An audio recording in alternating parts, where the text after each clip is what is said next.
जंगल वाले बाबा नमो नमः, जंगल वाले बाबा नमो नमः, जंगल वाले बाबा नमो नमः, जंगल वाले बाबा नमो नमः, जंगल वाले बाबा नमो नमः। नैतिकता के क्षेत्र में आदर्श प्रस्तुत कर सकते हो, शैक्षणिक क्षेत्र में आदर्श प्रस्तुत कर सकते हो, औद्योगिक क्षेत्र में आदर्श प्रस्तुत कर सकते हो, अध्ययन अध्यापन में आदर्श प्रस्तुत कर सकते हो, सेवा और साधना में आदर्श प्रस्तुत कर सकते हो, पारिवारिक, सामाजिक, राजनीतिक आदि अनेक क्षेत्र में आप भी आदर्श प्रस्तुत कर सकते हो। सिर्फ इसके लिए धन की नहीं, साधना की आवश्यकता है और सोच और साहस की आवश्यकता है। बंधुओं, मैं आप लोगों से पूछना चाहूंगा, याद रखना, आलसी कभी आदर्श प्रस्तुत नहीं कर सकता है। आलसी व्यक्ति कभी आदर्श प्रस्तुत नहीं कर सकता है। असहिष्णु कभी आदर्श प्रस्तुत नहीं कर सकता है। अहंकारी कभी आदर्श प्रस्तुत नहीं कर सकता है। और दूसरों का दोष देखने वाला कभी आदर्श प्रस्तुत नहीं कर सकता है। दूसरों का सद्गुणों को देखने वाला आदर्श प्रस्तुत कर सकता है, दोषों को देखने वाला नहीं। बंधुओं, आलोचना करना बहुत आसान होती है, लेकिन आदर्श प्रस्तुत करना बहुत कठिन काम होता है। मैं तो यही कहना चाहूंगा, आलोचना का अनदेखा करने वाला आदर्श प्रस्तुत कर सकता है। आलोचकों को देख करके यदि दब जाएगा तो आदर्श प्रस्तुत नहीं कर पाएगा। मैं आप सबसे कहना चाहूंगा, कोई भी आपकी कितने भी आलोचना कर ले, लेकिन उनके आलोचना से दबना नहीं, अपने जीवन में आदर्श प्रस्तुत करके चले जाना, दुनिया देखती रह जाए। प्रमाद हमें आदर्श प्रस्तुत करने से रोकती है, प्रमाद हमें आदर्श प्रस्तुत करने नहीं देती है। क्रोध, मान, माया, लोभ हमें आदर्श प्रस्तुत करने नहीं देती है। व्यक्ति चार कषाय और चार वित्ताओं में आकर के आदर्श प्रस्तुत करना भूल जाता है। मिथ्यात्व के कारण मनुष्य आदर्श प्रस्तुत करना भूल जाता है, और निद्रा और स्नेह आदि के कारण आदर्श प्रस्तुत करना वह भूल जाता है। मैं यही कहना चाहूंगा, नींद कहाँ उनकी आंखों में, नींद कहाँ उनकी आंखों में जो धुन के मत वाले हैं। नींद कहाँ उनकी आंखों में जो धुन के मत वाले हैं। गति की तृषा और बढ़ती है, पड़ते जब पग में छाले हैं। जैसे जैसे संघर्ष में जीवन जीता हुआ संत सत्पुरुष और अधिक आदर्श प्रस्तुत करने के लिए ठान लेता है, अपने जीवन सार्थक करने के लिए और ओतप्रोत होता चला जाता है। प्रमाद हमें आदर्श प्रस्तुत करने नहीं देती है। आज हम चाहते हैं, हम धनवान बनना चाहते हैं, सुख और सुविधाएं साधन चाहते हैं, लेकिन याद रखना, एक बात कहना चाहूँगा, वो बड़े बाप के बेटे हैं, वे बड़े बाप के बेटे हैं, जब से पैदा हुए तब से लेटे हैं। वो बड़े बाप के बेटे हैं, जब से पैदा हुए तब से लेटे हैं, वो बड़े बाप के बेटे हैं। बंधुओं, बड़े बाप के बेटे होने से कोई आदर्श प्रस्तुत कर ले, यह संभव नहीं है। आदर्श प्रस्तुत करने के लिए अंतश्चेतना को जगाने की आवश्यकता होती है। साहस, शूरता और धीरता से ओतप्रोत होने की आवश्यकता होती है, धुरंधर बनने की आवश्यकता होती है, और दुनिया से ऊपर उठने की आवश्यकता होती है। मैं तो यही कहना चाहूंगा, ऐसे आदर्श व्यक्ति को दुनिया सदा सामने रखती है। आज प्रभु रामचंद्र जी को कौन भूल सकता है, सारी दुनिया उनको सामने रखती है। आदर्श व्यक्ति एक दीप स्तंभ के रूप में होते हैं। आदर्श व्यक्ति एक मील के पत्थर के समान होते हैं, वह सदा सबके सामने रहते हैं।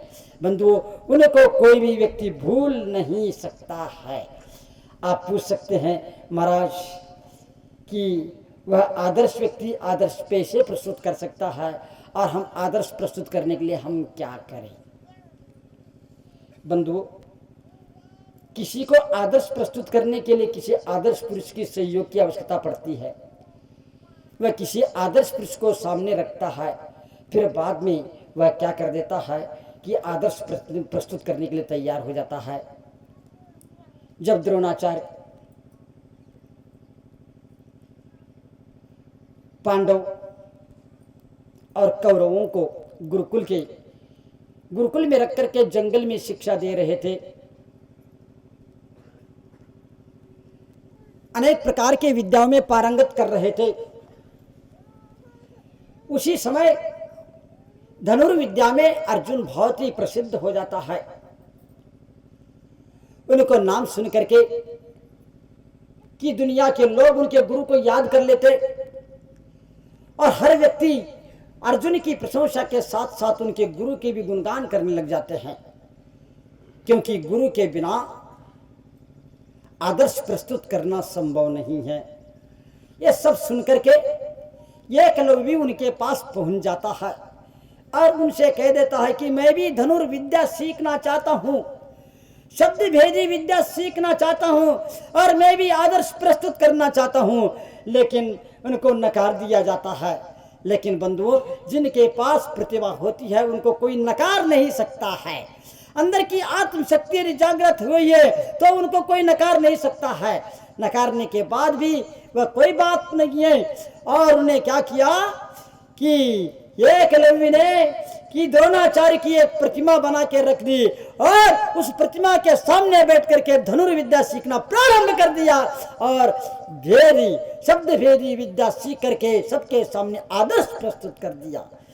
बंधुओं, आदर्श प्रस्तुत करने वालों के लिए किसी आदर्श की आवश्यकता होती है। मैं इसलिए बोल रहा था, कोई औरों का अनुकरण कर आदर्श प्रस्तुत करता है, कोई औरों का अनुकरण कर आदर्श प्रस्तुत करता है। किसी व्यक्ति कलेक्टर, डॉक्टर आदि बन जाता है, किसी कलेक्टर को आदर्श के रूप में स्वीकारता, किसी डॉक्टर को आदर्श के रूप में स्वीकारता। महात्मा गांधी, राम और रहीम आदि को अनुकरण कर और वो भी इस प्रकार आदर्श बनने का कोशिश करता है। बंधुओं, कुछ ऐसे होते हैं कि कोई औरों का अनुकरण कर आदर्श प्रस्तुत करता है। आप भी किसी कंपनी का अनुकरण कर आदर्श प्रस्तुत कर सकते हैं, आप भी किसी सिद्धांत का अनुकरण कर आदर्श प्रस्तुत कर सकते हैं, आप भी किसी साधना और सोच का अनुकरण कर आदर्श प्रस्तुत कर सकते हैं। कोई आदर्श करने वाला ऐसा होता है, मैंने पहले बता दिया 4 प्रकार के लोग होते हैं। कोई औरों का अनुकरण कर आदर्श प्रस्तुत करता है, कोई अनुकरण नहीं करके आदर्श प्रस्तुत करता है। अनुकरण नहीं करके, हाँ उन्होंने ऐसे किया है मैं भी ऐसा करके दिखाऊंगा, पर वह ठान लेता है कि उनका अनुकरण नहीं करूंगा और बिना अनुकरण किए ही मैं आदर्श प्रस्तुत करके रहूंगा, और वह घर से निकल जाता है। एक कौड़ी भी नहीं है, वह उद्योगपति बनना चाहता है और धीरे धीरे घर से बाहर निकल जाता है, दूसरे के यहाँ सर्विस करता है और सर्विस करके भी और इतना परिश्रम का काम करता है, उठापटक कर लेता है, झाड़ू पोंछा लगाता है, अनेक प्रकार के संघर्ष में जीवन जी करके भी वह सीखता है बारीकियाँ, कंपनी कैसे चलाई जाती है, माल कहाँ से आता है, माल कैसे बनाया जाता है, माल कहाँ बेचा जाता है और रॉ मटेरियल कहाँ से मिलती है, एक्सपोर्ट कहाँ से कैसे होता है, सब कुछ सीख लेता है और दूसरों का अनुकरण किए बिना आदर्श प्रस्तुत कर देता है।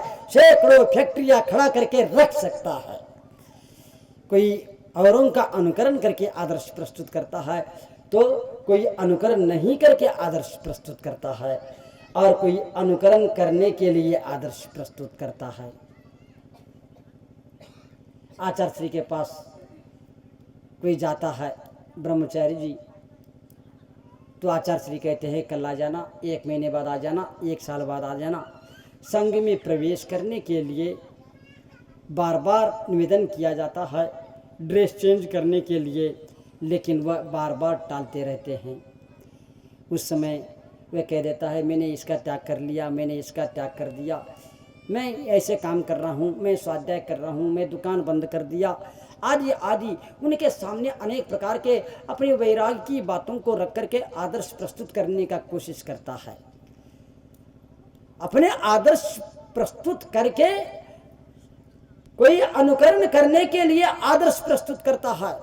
पूज्य गुरुदेव आचार्य विद्यासागर जी महाराज के अनुकरण करने के लिए, उन जैसे मुनि बन करके उन्हीं के चरण चिन्हों पर चलने के लिए, उनके पहले संग में प्रवेश करने के लिए भी उनको आदर्श प्रस्तुत करने की आवश्यकता होती है। पहले आदर्श प्रस्तुत करता है, फिर बाद में उनके चरण चिन्हों पर चलने का सौभाग्य मिलता है। कोई अनुकरण करने के लिए आदर्श प्रस्तुत करता है, कोई अनुकरण नहीं करने के लिए आदर्श प्रस्तुत करता है। बंधु याद रखना। और दूसरी बात, कोई ऐसा होता है कि अनेक प्रकार के काम कर देता और आदर्श प्रस्तुत कर देता, और कोई अनुकरण कराने के लिए आदर्श प्रस्तुत करता है। अनुकरण कराने के लिए कैसे आदर्श प्रस्तुत करता है?